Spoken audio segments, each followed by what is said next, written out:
이런 경우를 지금 두세 번을 겪다 보니까 얘 좀 쫄리더라고요. 안녕하세요. 해피페차 굴러갈까의 김도훈입니다. 장규진이라고 합니다. 네, 저희는 오늘 기아 EV9을 타고 있는데요. 전기차 시승은 또 처음인데 전기차 어떻게 생각하시나요? 전기차 사실 뽑고 싶어서 지금 알아보고 있는데 잘 모르겠습니다 아직. 충전 문제도 그렇고 이게 좀 여러 가지 걸리는 환경적인 제약 조건들이 많아서 조금 좀 신중하게 생각하려고 하고 있어요. 최근에 이제 전기차를 뽑으려고 알아보시기까지 하셨잖아요. 네. 그런 시점에서 지금 타는 전기차 저희가 오면서 지금 충전기를 두 곳이나 못 쓰고 왔는데 그렇죠. 고속도로 휴게소 두 곳 다 지금 꽉 차가지고 네. 못 타고 왔습니다. 이런 시점에서 전기차를 사려고 한다 어떻게 생각하십니까? 좀 정말 다시 진지하게 고민을 하기 시작했고요. 네. 저는 개인적으로 좀 주말에 좀 드라이빙을 많이 하는 편인데 이게 오늘 오면서 충전하고 싶은데서 못하네? 이런 경우를 지금 두세 번을 겪다 보니까 얘 좀 쫄리더라고요. 요즘 뉴스 같은 거 보면은 고속도로 달리다가 충전할 데가 없어서 국도로 굳이 나온다 하더라고요. 맞아요. 그리고 전기차가 이제 충전기가 부족하다 하더라도 요즘 전기차들은 키로수로 커버가 되기 때문에 그래도 어느 정도까지는 괜찮은 것 같기도 하면서도 아직까지 좀 시기상조라는 생각이 들기도 합니다. 네. 처음에 나온 목적 아마 도심 드라이빙을 더 하라고 나온 게 맞을 거예요, 사실은. 네. 지금 뭐 주행거리가 도훈 씨가 말씀하셨던 것처럼 많이 늘어났다고 해도 1000km 가까이 가는 전기차는 또 없거든요. 맞습니다. 지금 현재 배터리가 83%가 있는데 주행 가는 거리는 478km가 나옵니다. 네. 저희가 원래 강릉을 가려고 했다가 네. 급하게 일정이 변경돼서 여주에서 서울을 가고 있는데 이 정도면은 만약에 강릉을 갔다가 온다 하더라도 강릉에서 올 때 충전 잠깐 하고 서울로 가도 충분할 것 같기는 합니다. 네, 맞아요.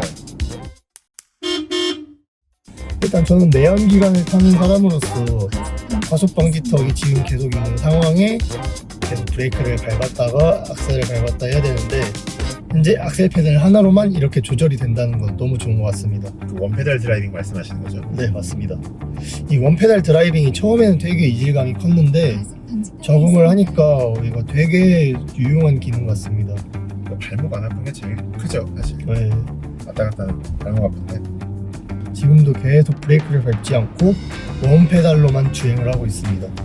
대신 이제 컨트롤이 좀 부족하면 좀 차가 많이 꿀렁꿀렁 거릴 수 있다는 거 이제 감안을 하셔야 됩니다.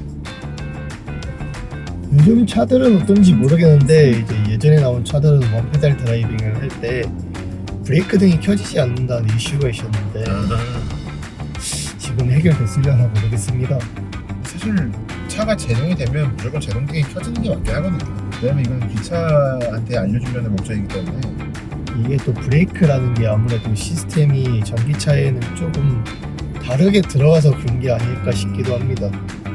기존의 브레이크는 브레이크 페달 위에 스위치라는 게 있는데 네. 그 스위치를 통해서 불이 들어오거든요. 네네. 근데 원페달 드라이빙은 그 페달을 밟지를 않으니까 아무래도 좀 구조가 달라서 그런 일이 발생한 게 아닐까 싶기도 합니다. 지금 이렇게 살짝 페달을 많이 뗐는데 이럴 때 약간 굴렁하긴 합니다.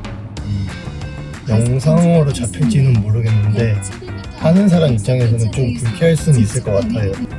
사실 이 원페달 드라이빙 잘만 하면 전기차 주행거리를 좀 늘릴 수 있거든요. 이게 가면서 회생 충전도 같이 되기 때문에 네. 그래서 전기차 주행거리를 늘릴 수도 있습니다. 되게 조용해요.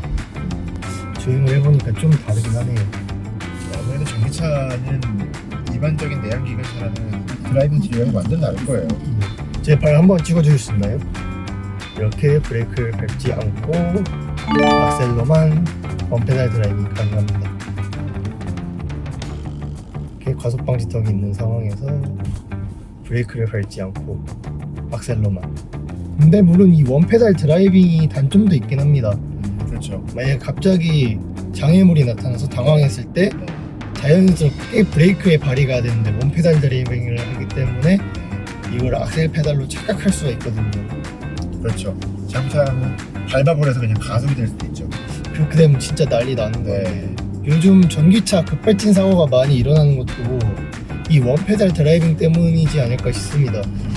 저도 그 전에는 솔직히 긴가민가 했는데 이렇게 원페달 드라이빙을 쓰고서 한 50km를 주행을 해보니까 이거 진짜 헷갈릴 수 있겠구나 하는 생각이 들긴 하더라고요.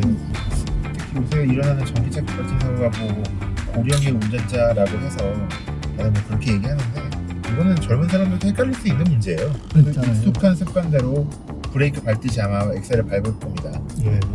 근데 방지턱 이렇게 많고 가다서다 할 때 그럴 때는 원페달이 확실히 좋은 것 같습니다. 네. 사실 전기차는 자동차라고 부를 수 있을까요? 전동차라고 해야 되지 않을까요? 전동화. 네. 자동차의 탈을 쓴. 네. 저는 개인적으로 잘 아무것도 모르는 그냥 무지한 사람 입장으로서 말씀드리면 저한테 전기차는 그 미니카 같은 느낌이에요 사실. 저 같은 경우 이제 전기차 처음 보급됐을 때 잠깐 타본 적이 있어요. 네. 레이 전기차랑 네, SM3 네. 전기차를 탔는데 네. 그때 당시에 SM3 전기차를 타고 서울에서 전주까지 가는데 휴게소를 그때 3번인가 4번 들렸습니다. 보통 서울 전주 한 4시간이면 갈 텐데요. 근데 그때 6시간 그렇죠. 6시간 7시간. 가다가 전기 충전하고 가다가 전기 충전하고 그때 당시에 또 SM3 같은 경우에는 그 당시에 전기 표준 규격하고 맞지도 않아서 충전소가 또 맞지도 않았었거든요. 그래가지고 새벽에 조금 애먹은 적도 있고요. 전기 배터리를 충전해야 되는데 그때 제가 송도에 있었는데 송도에 SM3를 충전할 수 있는 충전소가 없는 거예요. 그래가지고 보험사 레카 불러가지고 가까운 전기 충전소가 인천시청에 있다 해가지고 인천시청까지 견인차를 타고 간 적도 있었거든요. 그 생각하면 전기차는 진짜 장족의 발전인 것 같습니다. 방금 동원 씨께서 말씀하신 것도 그렇고 요즘 뭐 전기차 관련해가지고 나오는 문제들도 그렇고 보면은 항상 그 제일 첫 번째로 들어가는 문제는 충전이죠. 충전. 지금 실제로도 기사 같은 거 보면 전기차 그 출고율이 많이 줄었다고 하죠. 네, 많이 줄었다고 해요. 요새 보면은 하이브리드 출고율이 늘어났다고 하더라고요. 아무래도 전기차를 먼저 뽑아보신 분들이 전기차는 아직까지 좀 시기상조라다는 말을 많이 하셨어요. 네. 왜냐면은 충전소가 너무 부족하거든요. 저희 오면서도 전기 충전소를 2곳이나 들렸는데 충전을 못하고 왔거든요. 하나는 망가져 있었고, 네. 하나는 충전기가 하나밖에 없는데 충전 중이었고 충전하고 있었고, 그 와중에 한 대가 기다리고 있었죠. 저희야 지금 여유 있게 나와서 드라이빙하고 이러니까 뭐 다른 데 가서 충전하지 라고 할 수 있지만 사실 이게 실생활적으로 가다 보면은 굉장히 쫄리는 경우 많을 겁니다. 네. 엄청날 것 같아요. 이 주행 가는 거리가 아주 큼지막하게 나오니까 여기서 오는 압박감도 있습니다. 맞아요. 아마 이 전기차 차주분들은 주행거리 계기판에서 눈을 못 떼실 겁니다. 아마. 네, 아무래도 특히나 겨울에 히터 틀면 주행거리 쭉쭉 그렇죠. 줄어드니까 그게 제일 무섭다고들 하시더라고요. 그래서 초기에 나온 전기차들 같은 경우에는 차량에 히터를 따로 다시는 분들도 계셨어요. 아, 기름 그렇죠, 히터. 그렇죠. 아무래도 충전 가는 거리가 얼마 안 되다 보니까 네. 진짜 전기차 많이 좋아지긴 했습니다. 네, 뭐 사실 내연기관차는 별 차이가 없어요. 네. 더 부드럽고 더 정숙하고 더 그리고 가속력 좋고 지금 이 차가 굉장히 큰 차거든요. 제가 정확한 공차 중량이 얼마나 될지 모르겠는데 아까도 가속하는 거 보면 경차 튀어나가듯이 바로 튀어나가더라고요.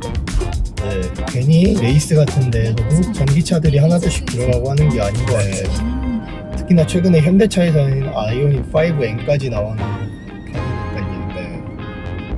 아무래도 이런 레이스판들도 점점 전기차로 도배가 되지 않을까 싶기도 합니다. 근데 점점 갈수록 내연기관 차들의 입지는 줄어드는 거죠. 제가 생각했을 때는 그래도 내연기관 차들도 내연기관 차들만의 해야 할 일은 있다고 봐요. 만약에 이제 아까 저처럼 전기가 부족해가지고 견인차에 실려가는 상황인데 그 차마저도 전기차라면은 좀 그렇지 않나. 이건 그냥 단순히 제 개인적인 생각인데 제가 볼 때 내연기관차는 최소 30만 이상까지는 없을 것 같고요. 전기차들 같은 경우는 이제 카라반 같은 것도 끌고 간다 하면은 네. 오토에 좀 무리가 간다 하더라고요. 그런 거 생각해보면은 아직까지 내연기관차도 좀 남아있어야 되지 않나 싶기도 합니다. 그 전기차가 지금의 내연기관차처럼 뭐 전 국민이 이용하려고 하면 제가 볼 때는 최소 못 잡아도 4-50년 걸릴 것 같고 우리나라 국민들 2명당 한 대꼴로 받고 있다고 하는데 뭐 최소한 2,500만 대인데 2,500만 대 전기차 충전은 과연 어디서 해야 될까요? 이거 뭐 원자력 발전소 하나 새로 돌려야 되는 것도 아니고 그러니까요. 그리고 내가 원할 때 사실 내연기관은 사실 자기가 원하면 언제든지 기름 넣을 수 있습니다. 네. 네. 근데 전기차는 내가 원했을 때 충전을 할 수 없어요. 지금 저희가 보면서도 그랬고. 이런 게 먼저 해결이 되고 나서야지 전기차 보급이 이루어져야 되는 건데 어제 우리나라는 지금 반대로 돼서 그게 조금 아쉽습니다. 정말 개인적인 얘기긴 한데 전기차 타는 사람들한테 보조금 주는 거 왜 굳이 우리 세금으로 그걸 줘야 되는 저는 좀 이해가 할 수가 없네요 개인적으로. 그 사람들 좋다고 타는 차인데 하이브리드 차도 보조금 주고 뽑으라고 썼으니까 친환경적인 차인 거는 맞습니다. 맞으니까 그렇게 정책을 꾸려가지고 초기 보급을 늘리는 거 저는 좋다고 생각해요. 그냥 신호반대로. 다만 충전기가 먼저지 않나? 그렇죠. 그런 생각이 듭니다. 요즘같이 차들이 점점 많아지는 상황에 만약에 여름 휴가나 겨울 휴가를 가서 내 차가 전기차인데 전기차 충전시가 이미 가득 차 있어. 네. 그러면 그냥 주차할 수밖에 없잖아요. 그렇죠. 다음 일정도 있는데 다음 일정 못 가죠. 충전해야 되니까요. 게다가 겨울 같은 경우는 이제 스키장을 놀러 간다고 했을 때 겨울에는 히터 틀잖아요. 추우니까. 그렇죠. 그럼 주행 가는 거리가 쭉쭉 가는데 이 전기차 충전소 보급이 좀 늘어야 되지 않나 싶습니다. 이 전기차 충전 보급과 관련해가지고 나오는 얘기는 이제 그런 거죠. 아 전기차 충전 보급만 해도 뭐하냐. 그 충전할 차가 없으니 수익이 안 난다. 그러니까 이게 결국은 계란이 먼저냐 뭐 닭이 먼저냐 그 싸움이에요 지금. 너무 어려운 것 같아요. 이거 언덕이거든요? 굉장히 부드럽습니다. 정말 좋아요. 아까도 출발할 때 이제 경사로 올라가는데 이 육중한 덩치가 버리낌 없이 잘 올라가더라고요. 이러면은 진짜 그 똑같은 힘을 낸다고 했을 때 내연기관차가 내뿜는 배기가스를 생각하면은 전기차가 확실히 좋은 건 맞는 것 같습니다. 미래를 보면 전기차가 맞기는 한데 계속 말했던 것처럼 전기차 충전소도 같이 가야 된다고 봅니다. 잠시 후